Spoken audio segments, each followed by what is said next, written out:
Сәлем достар, мен YouTube каналыма қош келдіңіздер. Бүгін мен осындай ерекше дәмді, ашытқысыз, тез дайындалатын пирожкидің рецептімен бөлісейін деп жатырмын. Ол үшін бізге осындай 5-6 картошкамыз керек. Жуып тазалап алдық. Енді осы картошкаларды осылай бөліп шығамыз.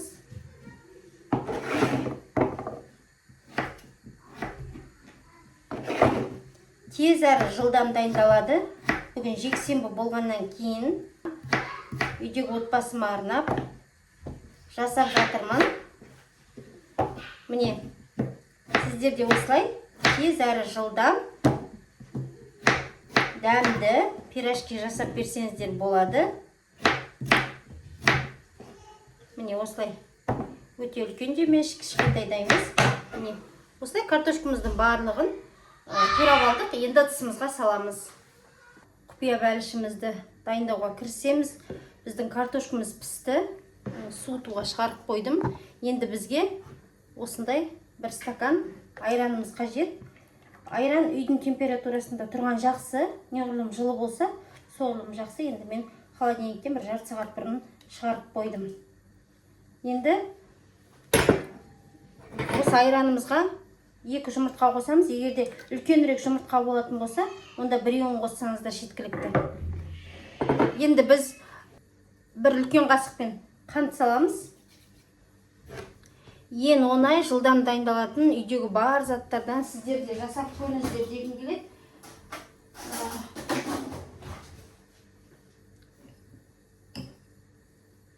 Бір қасық тұз салам. Айранымызды құйып алдық, 1 стакан, 2 жұмыртқаны салдық, үлкен қасықпен 1 қасық қантымызды салдым, және 1 шай қасықпен тұзымызды салдым. Енді мен достар, бұл ашытқысыз тез дайындалатын бәліш болғандықтан, енді мен кішкентай ғана, енді орта қасық деп айтайын, нан содамызды саламыз, ас содамыз дейміз. Енді бұның ешқандай зияны жоқ. Біріншіден, екіншіден, жаңа ашығанын күтпейміз, тез әрі жылдам дайындалғандықтан осылай қосып отырмын. Енді кейбір кісілер қопсытқышта қосып жатады арасына, оны да қосып жасасаңыздар болады. Егерде нан сода мен қосқым келмейді дейтін болсаңыздар. Енді мен осылай қостым. Енді осыны бір араластырып аламыз. Енді бізде осындай 72% майымыз бар. Маргарин майымыздан осылай қосамыз.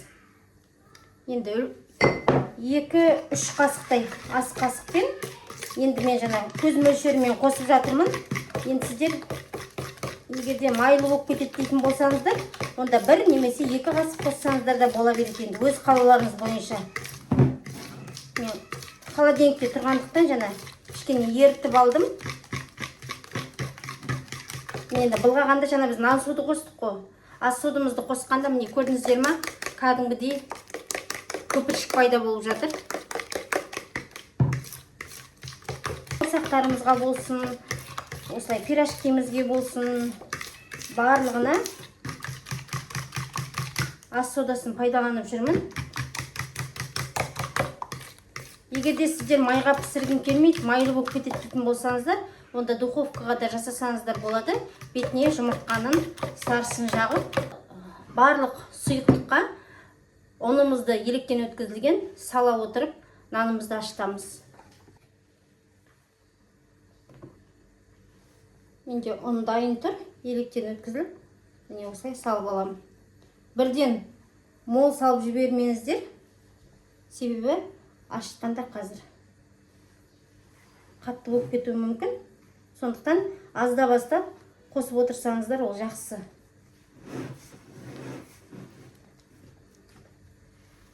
Міне осылай ашытып шығамыз.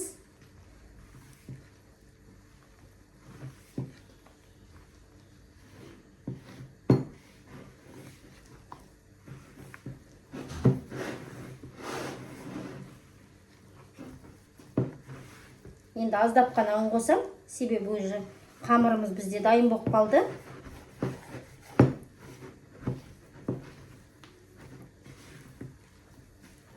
Кәдімгідей дрожь қосып, ашытқымен ашытып жатқан сияқты. Өзі кәдімгідей көтеріліп жатқан нанды басамыз ғой, сол сияқты білінеді ғой. ерекшелігі айранды өзі молынан алып қоятын болдық үйге. Жолдасым заказ беріп қалады үйге. Бүгін ананы істеші, мынаны жасашы деген сияқты. Сол кезде сол кісілердің айтқаны бойынша жасап жатам. Енді күнде менде енді асханада уақытым көп кетеді. Осылай.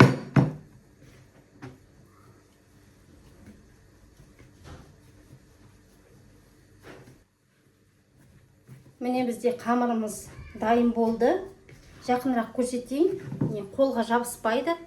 Жып-жұмсақ әдем болып тұр. Мен өзі қамырмен жасалатын тағамдарды өте жақсы көрем. Көбінесе бауырсақ болсын, үйден ашытып, нанды дайындаймыз, әйтеуір сорпа болсын, барлығын қолдан жасаған жақсы көрем. Сорпаның наным болсын. Міне, жақынырақ көрсетейін. Қамырымыз осындай әдем болып тұр. Енді осыны салып, 10-15 минутқа қоя тұрамыз. Қымыз дайын. Енді бір жуамызды сыртын тазалап, судай сумен жуып алдық. Енді осылай ұсақтап турап аламыз. Міне достар, мен сковородкаға осындай 2 ас қасықпен сұйық майымызды құйып алдым. Енді осыған жуамызды саламыз. Мен бір жуаны ұсақтап турап алдым.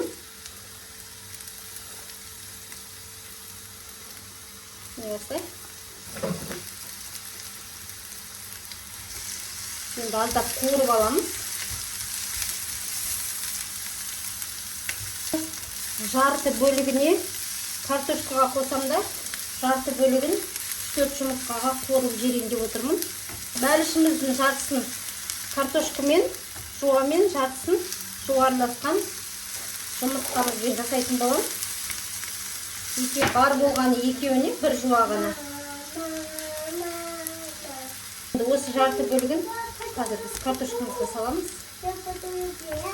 Жартысын жұмыртқа қуырамыз. Газымыздың астын басып қойайын. Қуырылып жатқан жуамыздың жарты бөлігіне 4 жұмыртқаны саламын. Бұны да араластырып алам. Газымыздың астын жаңа басып қойған, мен шығарайын. Жұмыртқа өзі тез қуырылады ғой, тез қуырып. Дайындай қоямыз. Қыздарым қайсысын ұнатады, соны жейді ғой. Мен көбінесе жұмыртқамен жасамайтынмын. Картошкамен жасайтынмын. Жақсы көргесін қыздарым. Енді бүгін ерекше болсын деп, осы жұмыртқамен де жасайын деп жатырмын.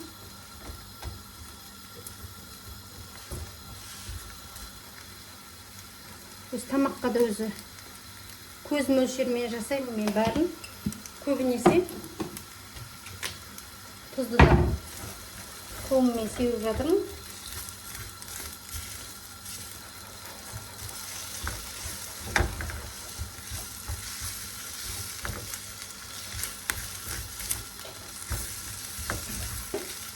Қуырып аламыз. Міне достар, қуырып алған жұмыртқа осындай ыстық болып тұр. Енді бұны терезенің алдына қойып кішкене суытып алайын. Енді біз картошкамызды езіп аламыз. Бетіне мана қуырып алған жуамыздың жарты бөлігін салған болатынмын. Бәрібір араласатын нәрсе ғой. Салдым. Міне тез әрі жылдам дайындалады енді. Уақыт алмайды, нанның ашығанын күтпейсіздер. Көбінесе демалыс уақытында жасап қойсаңыздар, мысалы бүгін жексенбі, дүйсенбі күнде жей бересіздер. Міне достар, картошкамызды езіп алдық. Енді осыған аздап тұз қосамыз. Енді ашып кетпесін, өздеріңіз қараңыздар. Міне, так кішкене қосып жіберейін. Тұзымызды қостық, аздап бұрыш қосып жіберейін. Көз мөлшерімен енді қарайсыздар. Өздеріңіз картошканың көлемі қандай, соған да байланысты. Енді араластырып жібереміз. Сонымен картошкамыз дайын, жұмыртқамыз дайын, нанымыз дайын, қамырымыз дайын. Енді бәлішімізді жасауға кірісеміз. Сіздер де осылай 2 түр қылып жасаңыздар.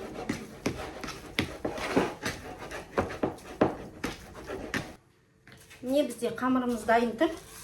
Мешокпен жауып қойған болатынмын. Кішкентай қызым, үлкен қызыма бағынбай жатыр. Мені іздеп. Қараңыздар.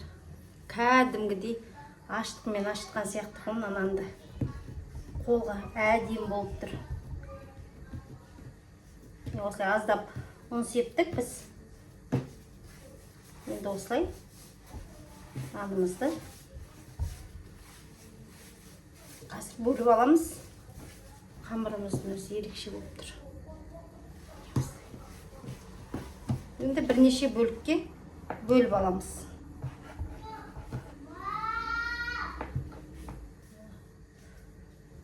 Бөлгенде кәдімгідей жабысып жатады ортасына. Сондықтан мен бір сіздермен құпиямен бөлісейін. Ол үшін бізге ұнымызға осылай пышақты салып аламыз да, сосын бөлсек жабыспайды.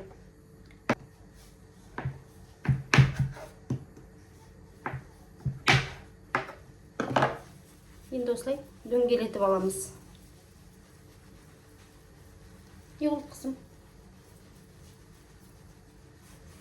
Ертең сабақ па деп жүргім. Демалыста ерте тұрады да.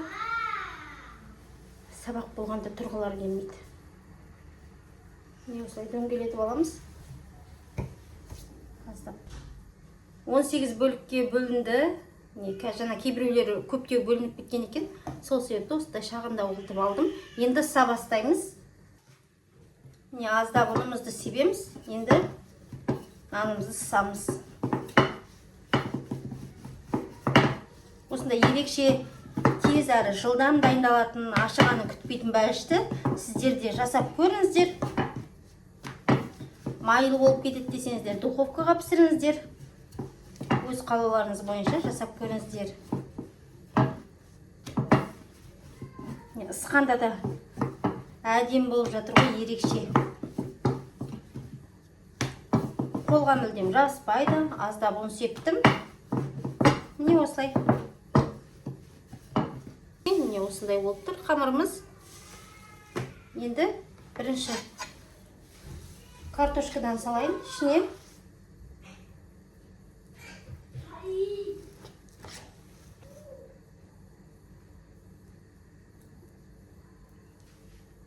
Енді жасауды бастаймыз. Ортаңғы бөлігінен шетіне дейін осылай қолымызбен басып біріктіріп шығамыз. Енді мына бөлігін ортасына аламыз. Кішкентай қыз мазасызданып жатыр. Ұйқысы келіп жүр. Түсте ұйықтап алады да, әдемі 3 сағат солай. Сосын түнде ұйықтамай жүреді.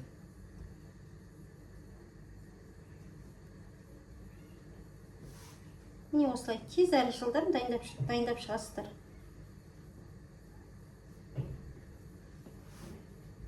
Жұмыртқамен жасап көрсетейін. Қалған енді уақытты созбай пісіргенде көрсетемін. Аздап ұнымызды сеуіп шығамыз.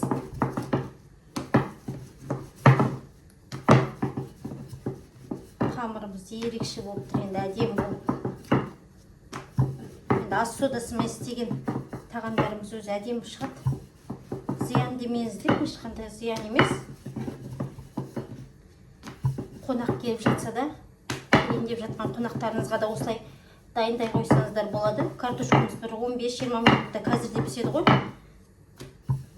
Астын қатты қосып қайнағаннан кейін басып қойсаңыздар, қазірде піседі картошкамыз.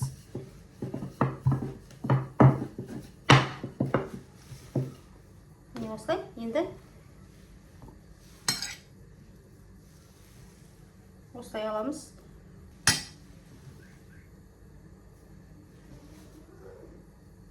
Осылай біріктіріп аламыз.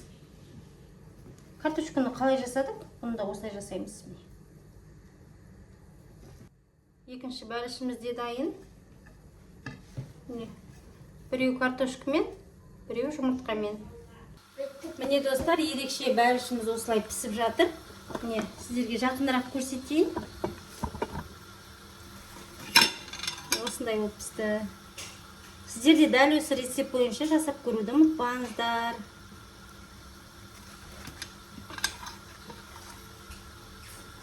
тәбетімді ашатындай болып тұр ғой, кәдімгідей.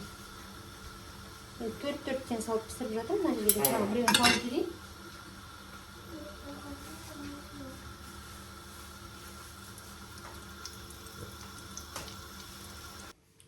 Достар, міне бүгінгі менің бәлішім дайын болды. Бір емес, бірнешеуін жасадым.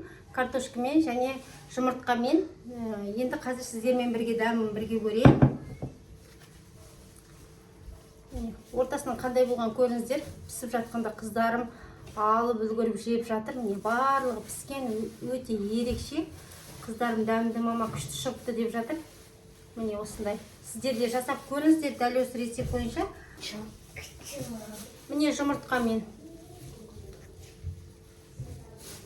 Осындай ерекше болып піскен. Енді екеуін де дәмін көрейін.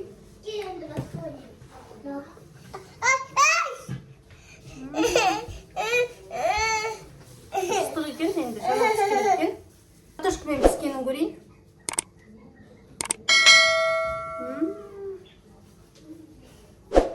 Жасап көріңіздер.